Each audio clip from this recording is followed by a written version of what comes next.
Em um dos momentos mais perturbadores de Coração Acelerado, João Raul confessa, com a voz partida e os olhos perdidos, que nunca conseguiu esquecer Diana.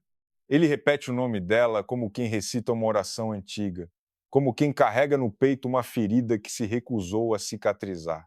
Mas o que chama a atenção não é a intensidade do que ele sente. O que chama a atenção é a dúvida que paira sobre tudo isso.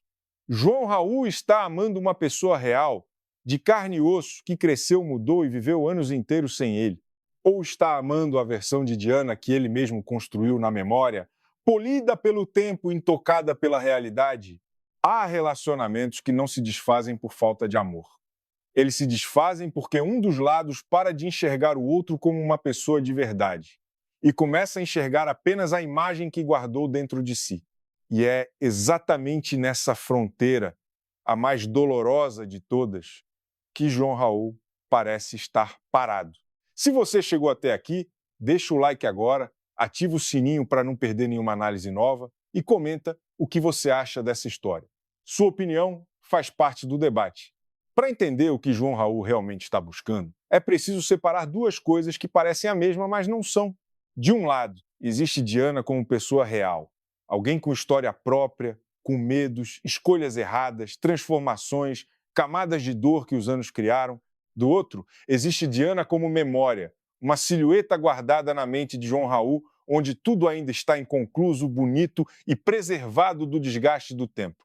O problema é que pessoas reais mudam. Memórias não.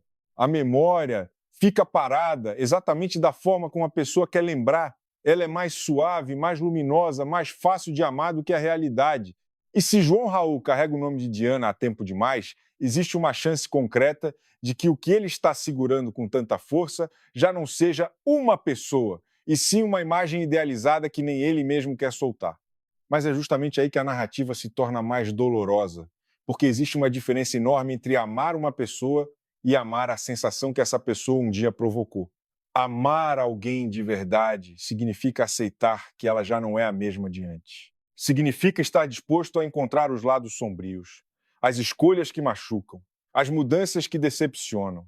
Já amar uma memória é amar uma versão que nunca envelhece, nunca contradiz, nunca escapa do lugar mais bonito que a emoção reservou para ela. E é muito possível que João Raul esteja preso exatamente nesse ponto. Ele não apenas lembra de Diana, ele lembra de si mesmo diante de Diana. Lembra de como o coração dele batia naquele tempo, de como ele acreditava, de como o mundo parecia inteiro e intocado. Se isso for verdade, então o que ele está buscando não é completamente uma pessoa. É um momento da própria vida, um momento em que Diana era apenas o nome que representava tudo aquilo. Há uma pergunta cruel, mas necessária, que essa análise impõe. Se Diana de verdade aparecesse na frente de João Raul, não como lembrança idealizada, mas como mulher real, com tudo que os anos deixaram nela, com os segredos, os arrependimentos e as marcas que a vida imprimiu no rosto e no caráter dela, ele ainda conseguiria amá-la. Muitas pessoas dizem que querem encontrar um amor antigo, mas o que elas realmente querem, no fundo, é a sensação de segurança que vem de acreditar que a coisa mais bonita que viveram ainda não se perdeu de vez. Quando a pessoa real aparece, tudo fica mais difícil. Ela não combina mais com a memória, o sentimento perde a nitidez que o tempo conferiu a ele. A realidade entra, a confusão entra, a dor entra, e só aí o amor verdadeiro é posto à prova, não pela saudade, mas pela capacidade de aceitar quem o outro se tornou depois que a luz da lembrança se apaga. É nesse contexto que Agrado se torna o maior teste para João Raul. Se ela carrega em si alguma verdade conectada a Diana, a pergunta que a trama coloca não é mais se João Raul vai encontrar a mulher que procura. A pergunta passa a ser: quando ele está diante de Agrado no presente, ele consegue enxergá-la como uma pessoa real ou ainda a olha através da sombra que Diana ocupa em sua memória? Essa distinção muda tudo. Se ele só ama a memória, vai se decepcionar cada vez que Agrado não se encaixar no molde que ele construiu. Vai se incomodar com as contradições, com os segredos, com as coisas que ele não consegue encaixar na versão que imaginou. Mas se ele for capaz de amar de verdade, vai ser exatamente nesses momentos difíceis que ele vai precisar aprender não a idealizar, mas a aceitar que a pessoa que ele ama viveu anos inteiros que ele não presenciou. A presença de Nayane torna essa análise ainda mais afiada.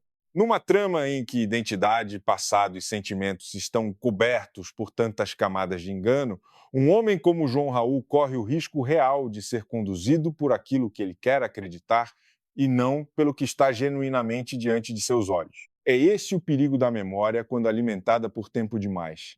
Ela torna a pessoa vulnerável a qualquer um que saiba tocar no vazio emocional certo. Nayane, de certa forma, ilumina esse risco. Ela obriga o público a se perguntar se João Raul está de fato vendo, entendendo e sentindo a pessoa que está à sua frente, ou se está apenas reagindo ao que ecoa dentro dele como um reflexo do que ele quer recuperar. Existem, nesse ponto, 3 caminhos possíveis para o sentimento de João Raul. O primeiro e mais esperançoso é que ele realmente ame a pessoa real. Nesse caso, quando a verdade sobre Diana vier à tona, ele vai se machucar, vai se sentir roubado de muito tempo. Mas vai ser capaz de reconhecer que o que ama não é apenas uma lembrança antiga, é a mulher que está diante dele agora, com todas as fraturas do presente. Seria uma história de cura não porque o passado venceu, mas porque o amor amadureceu o suficiente para atravessar a ló e escolher o real. O segundo caminho é o mais triste. João Raul só ama a memória. Ama a sensação, ama a história inacabada, ama a imagem que o tempo tornou mais bonita do que era, e quando a verdade se materializa com um rosto humano cheio de complexidade e cicatrizes, ele não consegue mais sustentar o que achava que sentia. Esse tipo de tragédia não precisa de traição. Basta que alguém descubra que o que perseguiu por tanto tempo nunca foi exatamente uma pessoa viva, mas uma nostalgia idealizada. O terceiro caminho é o que parece mais compatível com a profundidade que Coração Acelerado propõe. João Raul começa amando a memória de Diana, mas os choques, os mal-entendidos, as decepções e as dores do presente vão forçando-o a crescer. E é nesse processo que ele aprende, aos poucos, que amar não é manter intacta uma imagem bonita no coração. É ter a coragem de ficar com a pessoa real quando ela já não se parece mais com um sonho. No momento em que a série está, tudo indica que João Raul ainda pende mais para a memória do que para o real. A memória é mais fácil de amar. Ela não briga, não muda, não exige que a gente se depare com coisas que preferiríamos ignorar, mas é exatamente por isso que a história dele ainda vale ser acompanhada. Se ele quiser de fato um amor que sobreviva ao fim da trama, vai precisar aprender a sair da saudade e enxergar a pessoa real à sua frente. O maior teste de João Raul em Coração Acelerado não é descobrir quem Diana é, depois de saber, ter maturidade para amá-la como ela realmente é, e não como ele precisava que ela fosse. E você? Acha que João Raul está amando a pessoa real ou apenas a memória que construiu? Se a verdade sobre Diana fosse revelada completamente, você acredita que ele ficaria com quem ela se tornou ou ia desmoronar ao perceber que amava uma sombra do passado? Deixe a sua opinião nos comentários, compartilhe esse vídeo com quem também está acompanhando a série e não esquece de se inscrever no canal para não perder as próximas análises.